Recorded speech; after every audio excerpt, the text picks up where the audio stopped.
What up, YouTube? Been a hot minute. So, a lot has happened in the last little bit. Kind of taking a hiatus from making videos and all that, but we're going to get back into it strong this year. So, today we're going to start off with the fact that I have done a bunch of stuff to the Dodge, and I'm going to try and just do a quick rundown on it and kind of give an idea of everything coming in the near future, I hope. So, the most recent updates to the Dodge is I finally kind of fixed my bad gauge cluster and put in aftermarket pillar gauges.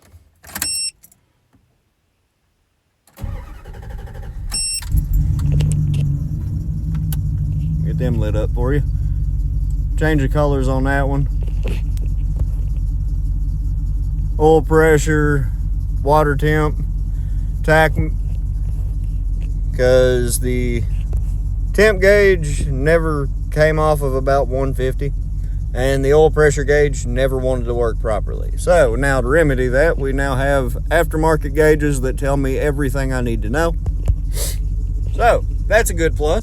Next thing's coming. We're going to O'Reilly's to go pick up the motor mount for a Chrysler 200 and a battery, and we're going to go put that in today. Also, going to go get the rest of my tie rod stuff. This is the passenger right front tie rod going on the truck. We're going to get the adjuster sleeve and the driver's side tie rod in, and then we're going to hopefully take all the slop out of the steering wheel and out of the steering of the Dodge. Woo! Let's hope. Anyway, hold on, we'll touch base in a minute. All right, well, now we have arrived at the Getting store. Probably the best getting store there ever was on the face of the earth. If you need any parts, I'm not sponsored, but O'Reilly Auto Parts will hook you up with the best prices and best parts you could ever find. So let's go in here, get a motor mount, a battery, and the rest of the tie rod components for the front of the Dodge. Okay, we have gotten to the customer's house now, getting ready to work on the car. At the customer's house now, got the new motor mount, new battery. Come over here. Step one on these Chrysler 200s, pull your front left driver's tire off. Battery sits on the inside of the inner fender cover, and once I get the tire off, we'll continue the video. All right, wheel is off. Battery sits in a little cup right here. Pull your bar off and be able to slide the battery out. Take your positive terminal off. Negatives tucked back in there. Don't know how well you can see it. There's your negative. Once we get it out, I'll show you more. All right, battery is out. Negative cable to the front. Goes like that. When you put your battery back in, hook up your negative first. I'll show you here in just a second, but hook up negative first, slide the battery in the tray, and then put your positive on. Both of them are 10mm bolt heads, nut head. Okay, so if the camera will if the camera will cooperate, slide your battery in. As said previously, negative goes on first. Slide her up in there. Make sure that your positive cable doesn't get bound up in the back.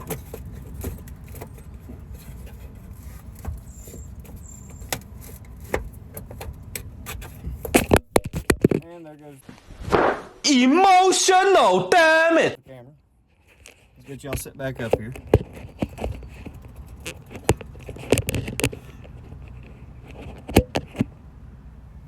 There we go. Pull your positive cap off. Getting ahead of myself. Leave the cap on. Go ahead and tighten down your negative, which again is a 10mm.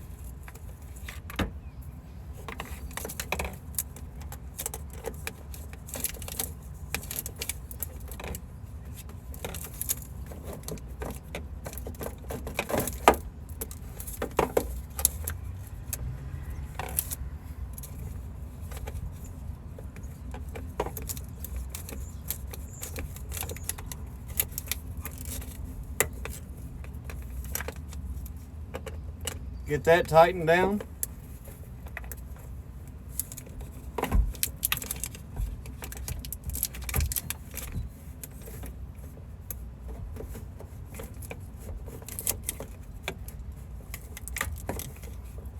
All right, your negative is now tight.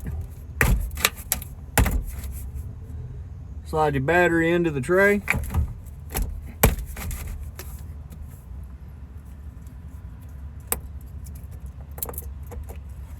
Set your positive down.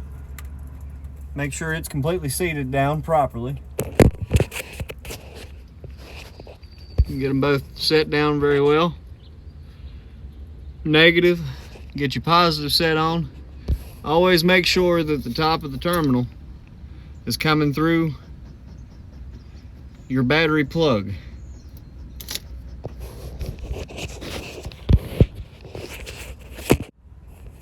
All right, sorry, video cut out on us. So like I said, make sure that your positive terminal is completely seated. Go ahead and tighten it down next.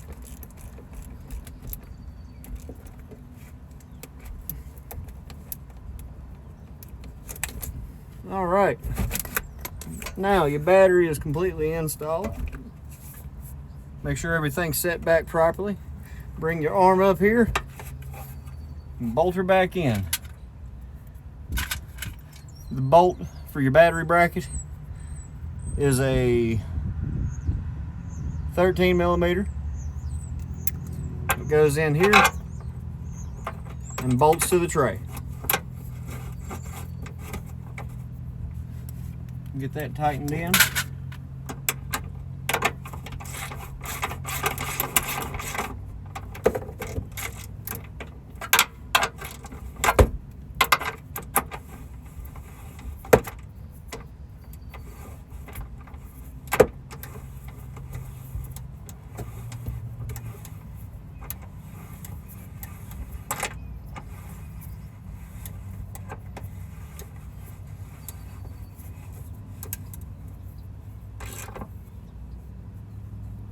All right, battery is in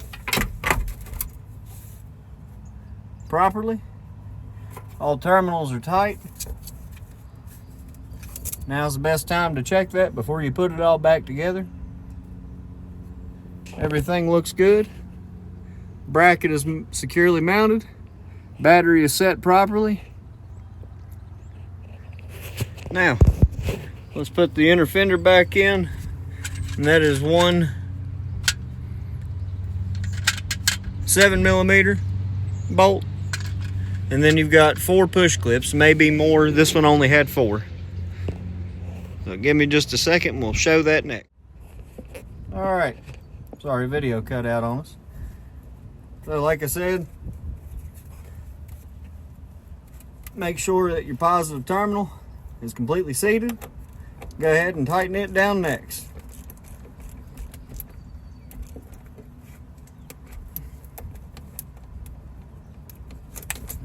All right, now your battery is completely installed. Make sure everything's set back properly. Bring your arm up here and bolt her back in. The bolt for your battery bracket is a 13 millimeter. It goes in here and bolts to the tray. Get that tightened in.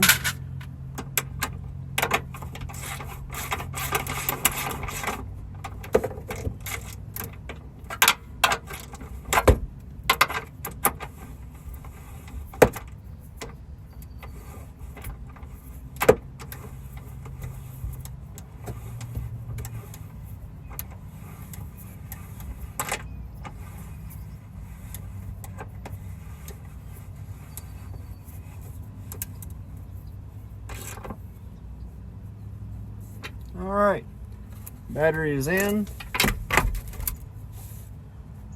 properly. All terminals are tight. Now's the best time to check that before you put it all back together. Everything looks good. Bracket is securely mounted. Battery is set properly. Now, let's put the inner fender back in. And that is one 7mm bolt, and then you've got 4 push clips, maybe more. This one only had 4. So give me just a second and we'll show that next. All right, now inner fender cover is set back in where it needs to be. Come over here. I don't know if you can see my hand very well. Right here on the middle of this car is the first bolt hole, 7mm. Get it hand started.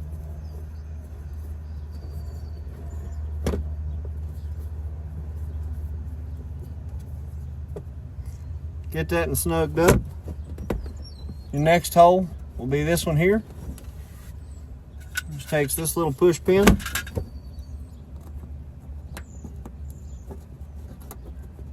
And they can fight sometimes. That one is in now. Then we come up here to the top.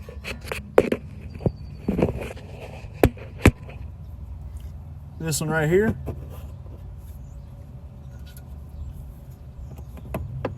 Push the tab in. And then your next hole will be this one right here in the center. Now, push it in, make sure it's good. Normally, there will be one more here at the front edge of the fender. There'd normally be another one down here, right here, and one on this side. Also, there should be another bolt here and one here. But again, this car doesn't have it. A little quick soon-to-be video, we'll be doing this control arm. If you notice, the bushing is starting to split, which can cause some walk on the front end, a little bit of play in it, and could eat up tires. Aside from the bushings though, the ball joint itself, let me zoom out a little here. The ball joint itself is good. The end links are good, there's no play in them. The strut is good. For now, it's got a little bit of a wet spot here, but struts aren't too old. Could just be road grime riding up on them.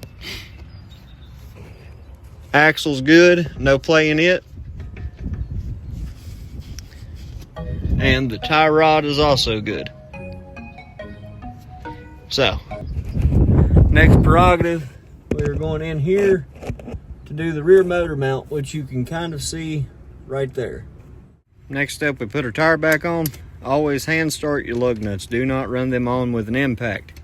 If you do, you could gall up the threads or cross thread them. Always start them by hand. Don't just run them on with the gun. Next thing to always remember when you're putting your tires on, go in a star pattern. So do your top, bottom left, middle right, far left, bottom right. Now on to the next piece of the project. Rear motor mount. Have 4 mount bolts here. Big bushing will sit inside of a little mouthpiece like this. It's got 2 holes on either side. Bolt head runs through one side, nut on the other side. Let's get under there and get the old one out. All right, so back under this Chrysler. So to get to this motor mount, you need to go up under the car. What you'll do is right here on the back of the cross member, under the K-frame, go up beside your exhaust. There are 1, 2, there's a third one over here, and then a 4th one back here. 4 16mm bolts. You pull those out, they will fight you a little bit. It is not easy, but you can get them. Next thing you'll do is this bolt here. Get the camera zoomed in.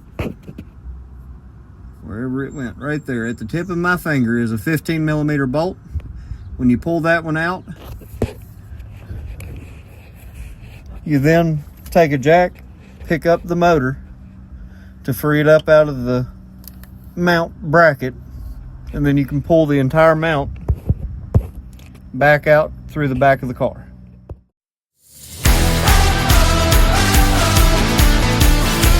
Okay, so it is the next day. I completely forgot to pick up my phone and finish recording the process to do that motor mount on the Chrysler 200 that you were just watching. So, in light of that, let me just explain really quick. I showed you where the 4 bolts were that mount the motor mount itself to the K-frame. Those are 4 16mm bolts. The front 2 are a pain in the neck to get out. The center bolt that runs through the actual mount itself and goes into the bracket to hold it to the motor is a 15mm.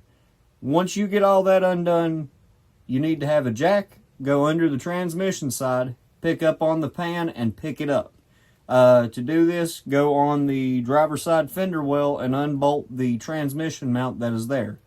Once you do that, pick up the transmission and you'll be able to reach in, and from the front, you pick it up, you pick up the entire mount and slide it back over the back of the K-frame and out beside the exhaust. And then you reverse your steps to put the new one in.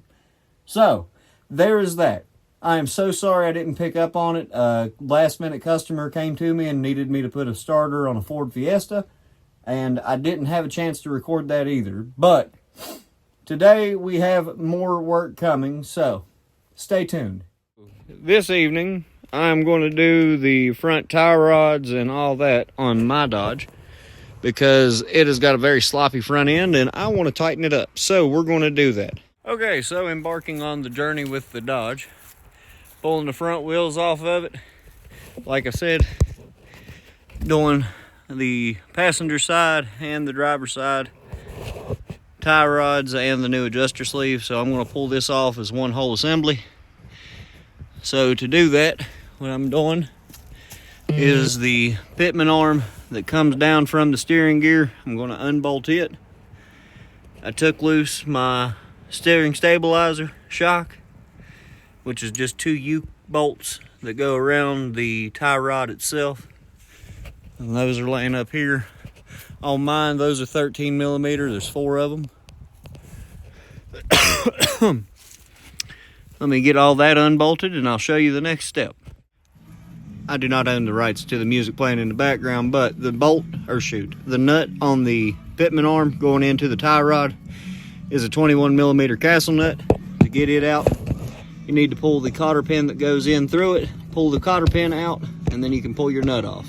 Okay, I do not own the rights to the music playing in the background of this video, so hopefully no copyright comes from YouTube. YouTube, I'm stating, I do not own the rights to the music.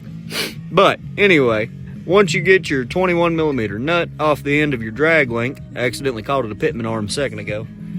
But once you get that off, what you're going to do, I took a 4-pound sledgehammer, tapped the bottom of the tie rod and the top, and what I was doing was breaking free the cone on the drag link to get it out of the tie rod. Which leads me to show that, yeah, that one's bad. And that one over there is bad. I don't know if I can zoom in on it. Let's see.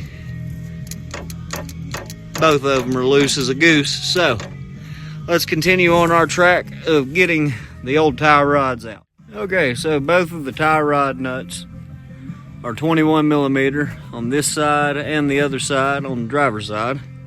So let's zip them off real quick. Ooh. All right, there's that one off. Well, I was kind of hoping once I got that nut off of the driver's side, the tie rods would just fall. So let's go grab the persuader and help it fall. Should be able to tap the knuckle, take said sledgehammer,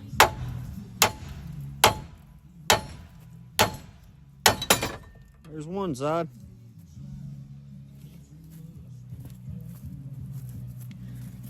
see how easily I can get this one off. Oh,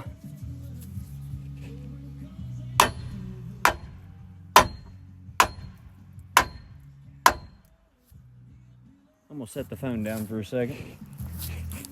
Let's see if we can get this recorded falling off.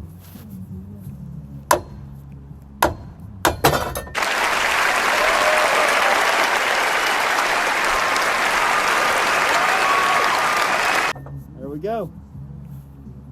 Heck yeah. All right. Tie rods are now off the front of the truck. Let's go assemble the new tie rods, shall we? Okay, so as you're going to get ready and build the new tie rod for your front of your truck, my best recommendation is leave everything together on the old tie rod assembly. What you're wanting to do when you go to build your new ones is measure from the center point of this outer tie rod for the driver's side to the center point of the passenger side tie rod. So from here on the center to this one. When you assemble your new tie rod set, you want to have the same measurement from the center to center on your new one as it is on the old one. Okay, so we're sitting center to center, and we're looking center to center. We're right at 60.5 inches. So that'll be our template for the new tie rod assembly. So let's go build that. Okay, so please look over my tiny little mess of a shop. So we've got the new passenger side tie rod, the new adjuster sleeve, and the driver's side tie rod end. So what you're going to do from here is thread your adjuster sleeve down on the tie rod for the passenger side, thread in the tie rod end for the driver's side. What you want to do is get the two lengths matched up to where it is 60.5 or whatever your measurement was off of your old tie rod set. So give me just a moment and that'll be the next step of the process. Also, another little tidbit of advice for you. One side will be reverse thread, the other side will be normal thread. So on mine, I guess it's the way that I've got the adjuster sleeve flipped, but to tighten it up onto the tie rod going to the passenger side, you have to twist it left to screw it on. The tie rod end going to the driver's side will be right-handed. Okay, after building up forearm muscles like nobody else's business, we've got our center point set, and we are looking at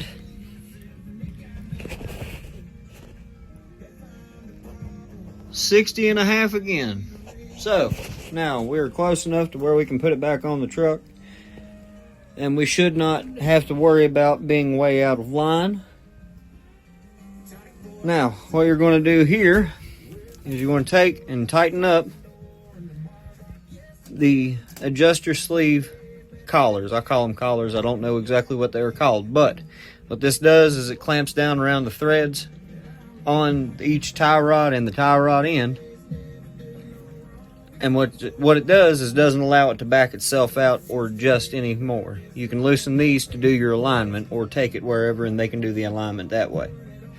So let's get this thing tightened down and get ready to throw it back in the truck. Okay, so it is the next day. If you may notice, the phone died last night, number one, and number two, it got too dark to actually be able to film anything good. So, got the tie rod put back in, got everything tightened down here.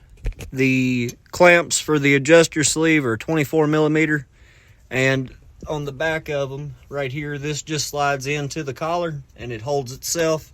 Tighten this down to make sure it doesn't try and unscrew or tighten one way or the other and throw off the alignment.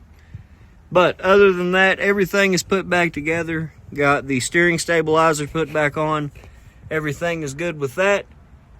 I'm going to go ahead and grease everything up on the front end and make sure all that is good. So, get up off the ground now. That is how you do tie rods on the front end of your 98 Ram 2500. This is for all second gens. I think the years go from 94 to 02. So, got any other questions? Got any concerns? See anything that I did that you would have done different? Leave a comment. Let me know. I like getting comments back on the videos that I make. Appreciate y'all for watching. And as I said, that will be a coming video here in the near future. We're going to do trailing arms on the rear end of this one. So, y'all stay tuned, stay posted. We'll see you in the next video.